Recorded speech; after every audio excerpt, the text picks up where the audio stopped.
Class 7th में chapter 5 जिसमें topic है आपका लाइंस एंड एंगल्स। तो आज क्लास वर्क में ही इसको पढ़ते हैं, ठीक है। वैदिक गणित से थोड़ा सा हट के आज एक नया टॉपिक जिसमें है कि आपका लाइंस एंड एंगल्स। तो सबसे पहले लाइंस एंड एंगल्स में आपको ये जानकारी होगी, पीछे की क्लास में आपने पढ़ाई होगा कि लाइंस क्या होते हैं। फिर लाइन से रिलेटेड जो फिगर दिखते हैं, जैसे आपके रे होते हैं, जैसे आपके लाइन सेगमेंट होते हैं। फिर टाइप्स ऑफ लाइन के बारे में पढ़ेंगे। तो थोड़ा सा रिवीजन करते हुए हम इस चैप्टर पे आएंगे। तो सबसे पहले आपको हम लाइन के बारे में बताएं। अगर हम फिगर को देखें तो आपको जैसे स्क्रीन पे यहाँ दिखेगा,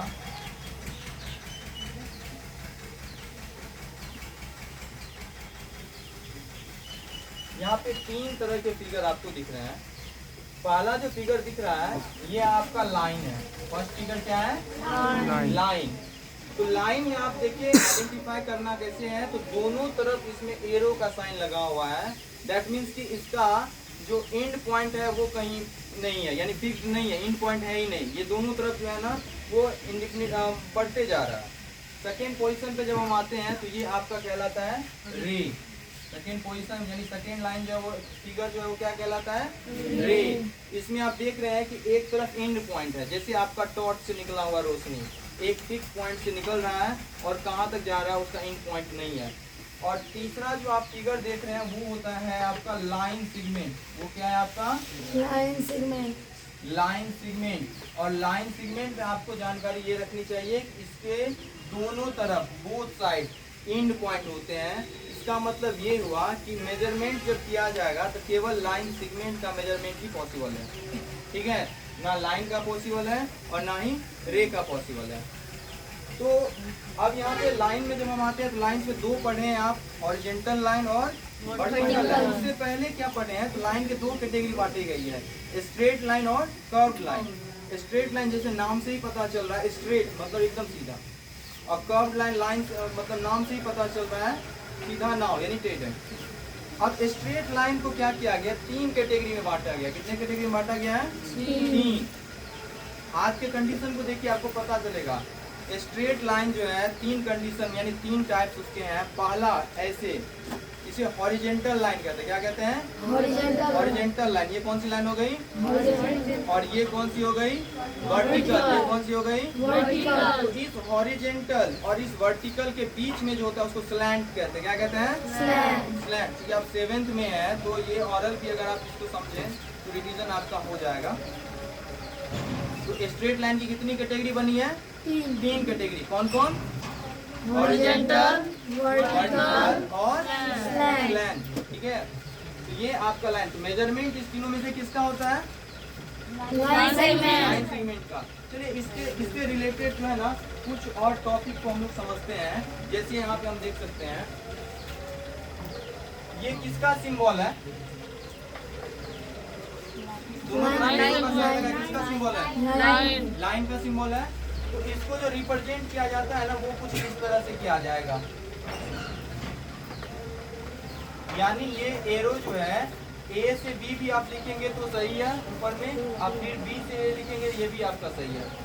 इसको रिप्रेजेंट किया गया लाइन को ऐसे। अब जब रे को रिप्रेजेंट करने की बात आएगी तो यहाँ देखिए ये ए है ये बी है, यानी इसको आप केवल ऐसे रिप्रेजेंट कर सकते हैं। बी की तरफ एरो, ए की तरफ एंड पॉइंट। अगर आप इसको ऐसे लिखते हैं तो ये आपका क्या हो जाएगा? गलत हो जाएगा, क्योंकि एंड पॉइंट किसके पास है? फिगर में एंड पॉइंट कहाँ दिख रहा है? ए के पास। और यहाँ अगर इस तरह से लिखेंगे तो ये गलत होगा। लेकिन अगर हम लाइन सेगमेंट की बात करें तो लाइन सेगमेंट आप गौर कीजिएगा तो इसको आप ए बी भी लिख सकते हैं और आप इसको बी ए भी लिख सकते हैं। ये बात समझ में आई? ये आपका हो गया लाइन, रे और लाइन सेगमेंट। अब हम लोग इसमें आगे बढ़ेंगे। तो सबसे पहले क्या है, मिटा दे इसको। चलिए इसके बाद का जो टॉपिक है हमारा, अब हम लोग आते हैं कि एंगल। अब सबसे पहले क्या आते हैं? एंगल को समझते हैं। देखिए एंगल जो होता है ना वो आपका एक जब एक इनिशियल पॉइंट होता है जिससे कि दो रे पास करते हैं, यानी एक कॉमन वर्टेक्स होता है, टू रेज के बीच में जो एक कॉमन वर्टेक्स होता है, तो ये जो फिगर आपका कंस्ट्रक्ट होता है ना, यही आपका क्या बनाता है, एंगल फॉर्म करता है। यहाँ पे कितने रेज हैं, एक रे हो गया आपके ओ ए, फर्स्ट रे आपका क्या हो गया ओ ए और सेकेंड रे आपका क्या हो गया ओ बी ओ बी। दोनों का इनिशियल यानी कॉमन वर्टेक्स क्या है ओ। इस तरह से ये जो फिगर फॉर्म हुआ, ये जो ज्योमेट्रिकल फिगर है, ये क्या कहलाता है, एंगल कहलाता है। तो एक एंगल में कितने रेज होते हैं, टू रेज होते हैं ना, और उस दोनों रेज का एक क्या होता है, कॉमन पॉइंट होता है, जो कि यहाँ पे हुआ है। अच्छा, टाइप्स ऑफ एंगल में किसको जानकारी है, कितने टाइप्स होते हैं, नाम बता सकते हैं कोई, जिनको पता हो बोलिए, कौन बोलना चाहेंगे, टाइप्स ऑफ एंगल में क्या क्या, बोलिए।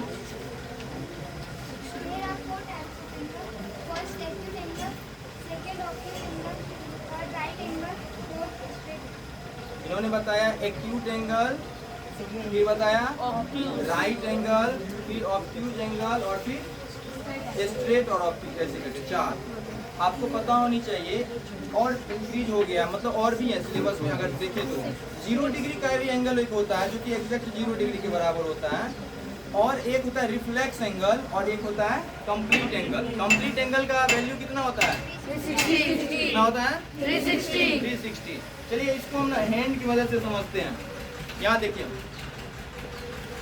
ये अभी है 0 डिग्री, ये क्या है अभी 0 डिग्री, और यहाँ से लेके यहाँ से स्टार्ट करते हैं, और इसके बीच में, यानी इस बीच का जो एंगल होता है, इस बीच का जो एंगल होता है वो क्या कहलाता है, एक्यूट एंगल। क्या है, एक्यूट एंगल। अब यहाँ आ गए तो क्या बन गया, राइट एंगल। अब इससे जैसे इधर मूव करेंगे क्या हो जाएगा, ऑब्ट्यूज एंगल।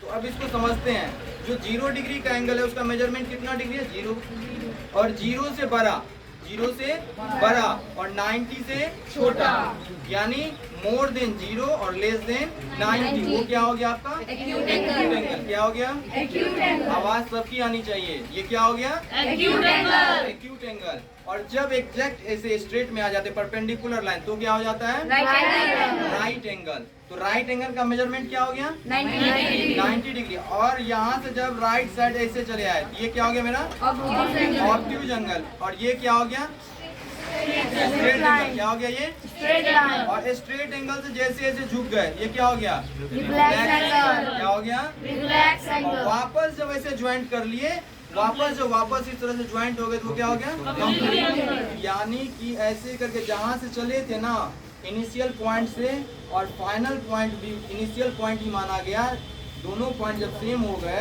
तो वो कंप्लीट एंगल का कैलकुलेशन होता है टोटल। तो कंप्लीट एंगल कितने के होते हैं, 360। स्ट्रेट एंगल का मेजरमेंट क्या होता है, 180 डिग्री। 180।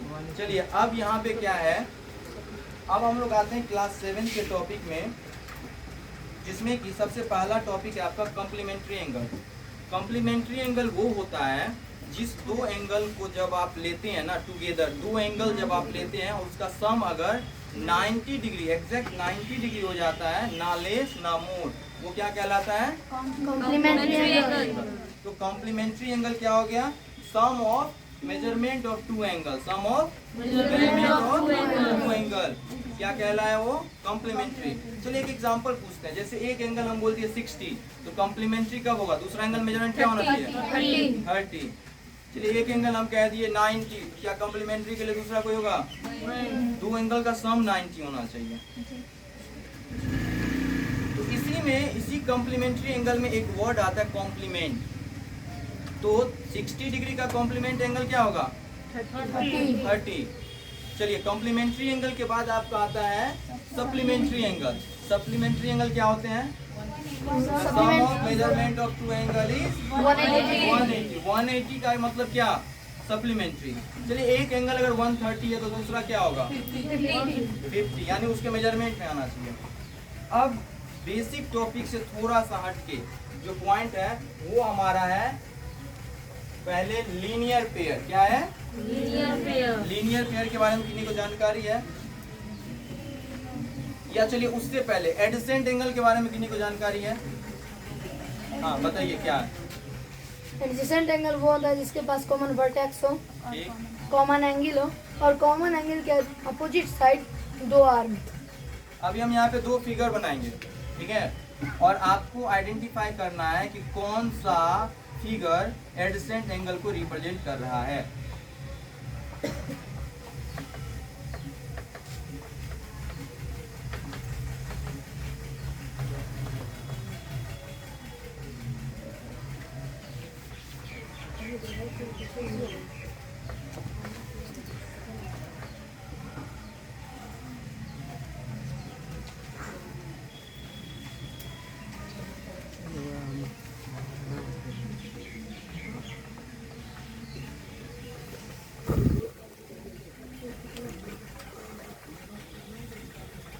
आपको स्क्रीन पे दो फिगर दिख रहा होगा, ये फर्स्ट और ये सेकेंड। चलिए, कोई बताना चाहेंगे इन दोनों में से एडजेसेंट एंगल के प्रॉपर्टीज को वेरीफाई कौन सा फिगर कर रहा है, फर्स्ट या सेकेंड या दोनों? फर्स्ट। कोई एक्सप्लेन करना चाहेंगे सेकेंड क्यों नहीं होगा? सेकेंड क्यों नहीं होगा? चलिए मान लिए फर्स्ट सही है, मान लेते हैं, सेकेंड क्यों नहीं होगा? इसका क्या रीजन दीजिएगा? कोई बोलना चाहेंगे सेकेंड क्यों नहीं होगा? देखिए, एडजेसेंट एंगल जब भी होते हैं तो वो तीन प्रॉपर्टी को अपने साथ रखते हैं। पहला प्रॉपर्टी उसका ये है कि कॉमन वर्टेक्स होना चाहिए। तो जब हम इस एंगल में, इस फिगर में आते हैं तो इसमें दो एंगल आपके फॉर्म हो रहे हैं। पहला एंगल है AOB, फिगर देखिए और बोलिए। दूसरा एंगल है BOC। तो क्या कॉमन वर्टेक्स हो गया वो? दूसरा क्या होता है? एक कॉमन आर्म होना चाहिए। तो इसमें कॉमन आर्म का काम कौन कर रहा है? OB। कॉमन आर्म का काम कौन कर रहा है? OB। और तीसरा प्रॉपर्टी क्या होता है कि जो नॉन कॉमन आर्म हो वो कॉमन आर्म के दोनों तरफ होने चाहिए। कॉमन आर्म के दोनों तरफ। क्या ये कॉमन आर्म है इसके दोनों तरफ है ना, एक ऊपर एक नीचे, कंफर्म ये? चलिए वही चीज अब यहाँ पे लाते हैं। तो यहाँ पे जो एंगल फॉर्म हुआ है, तो पहला एंगल जो फॉर्म हुआ वो आपका है MNP, ठीक है। और दूसरा एंगल जो आपका हुआ MNP, ये एंगल बना है क्या? फिगर दिख रहा है ना, ये भाग, ठीक है। और दूसरा जो एंगल आपका बना हुआ है MNQ। तो फर्स्ट क्राइटेरिया जो हमारा था वो क्या था कि कॉमन वर्टेक्स होना चाहिए। क्या कॉमन वर्टेक्स आया इस फिगर में? कॉर्नर देख रहे हैं, एन आया ना? चलिए फिलहाल तो यहाँ ठीक है। दूसरा क्या था हमारा कि एक कॉमन आर्म होना चाहिए। तो इस दोनों फिगर में अगर हम देखते हैं तो इस फिगर में भी MN है और इस फिगर में, इस एंगल में भी MN है। MN दोनों में है, इसका मतलब कॉमन आर्म भी है। टू क्राइटेरिया यानी सेकेंड प्रॉपर्टी को भी ये फुलफिल कर रहा है। अब हम तीसरे प्रॉपर्टी पे आते हैं। तीसरा प्रॉपर्टी क्या था हमारा कि कॉमन आर्म के दोनों तरफ होने चाहिए नॉन कॉमन आर्म। लेकिन इसमें MN के एक ही तरफ है, इधर ही है NPB और इधर ही है NQB। तो क्या ये प्रॉपर्टी मानेगा? हर प्रॉपर्टी फुलफिल कर रहा है? नहीं कर रहा है। तो इससे क्या सीखने को मिला? एडजेसेंट एंगल कब होते हैं? जब तीन प्रॉपर्टी को वो फुलफिल करे। पहला क्या? कॉमन वर्टेक्स होना चाहिए। दूसरा क्या? कॉमन आर्म होना चाहिए। और तीसरा क्या? नॉन कॉमन आर्म जो हो वो कॉमन आर्म के दोनों तरफ होने चाहिए। ठीक है, आज के लिए इतना ही। इसके अलावा फिर कल हम लोग नेक्स्ट वीडियो में समझेंगे। धन्यवाद।